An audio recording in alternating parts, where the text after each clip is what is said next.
Pinagsasaksak dahil umano sa katatalak, yan po ang sinapit ng isang babae sa kamay ng kanyang kinakasama sa Cebu. At sa Iloilo naman, 3 ang patay sa pananaksak at pamamaril. Nadamay ang tanod na umawat sa away. Nakatutok si JP Soriano. Nagluluksa ang pamilya ng 2 nasawi sa isang gulo sa bisperas ng pista sa Barangay Teringanan, Haniway, Iloilo. Sa imbestigasyon ng pulisya, nakaupo sa labas ng kanyang bahay ang biktima nang lapitan at saksakin umano siya ng sospek. Nagpambuno umano ang 2 at nakita ng isang tanod na sinubukang umawat pero sinaksak din umano ng sospek. Nakita ng kapatid ng biktima na duguan ito pero nang lapitan niya ay sinaksak din umano siya ng sospek. Dahil dito binaril umano ng kapatid ng biktima ang sospek. So yung rason bakit nagkaroon ng stabbing and shooting dahil sa dating away na online lumipas. Dead on arrival sa ospital ang biktima at tanod. Ayon sa asawa ng biktima, matagal na ang alitan sa pagitan ng kanilang mga pamilya.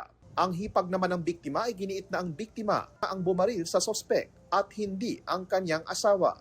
Itinurn over niya sa pulisya ang homemade shotgun na sinasabing pagmamay-ari ng isang biktima. Hawak naman ng pulisya ang kapatid ng biktima na itinuturong bumaril sa sospek. Ang pamilya ng nasabing sospek magsasampa raw ng reklamo sa nakabaril.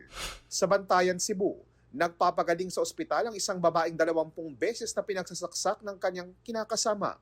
Batay sa investigasyon, kagigising lang umano ng 26 anyos na sospek nang talakan daw siya ng biktima, kaya nagdilim daw ang paningin nito. Nakapiit at naharap sa kasong frustrated murder ang sospek na ayon sa pulisya ay nagsisisi raw sa kanyang nagawa.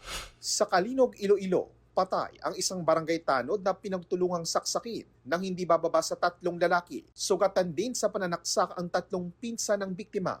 Batay sa investigasyon, papuntang sayawan sa pista ang mga biktima ng tambangan ng mga sospek. Ilang lugar buwan man na madulobra, wala sang street light. Tapos ginbantayan nila ini ang siyak na grupo nga nagapakanto sa Belia. Tukoy na ng pulisya ang isa sa mga sospek. Inaalam pa ang pagkakakilanlan ng iba pang mga sangkot na pawang mga kaanak din umano niya. Kalasingan at galit ang tinitignang motibo ng pulisya. JP Soriano, nakatutok 24 oras.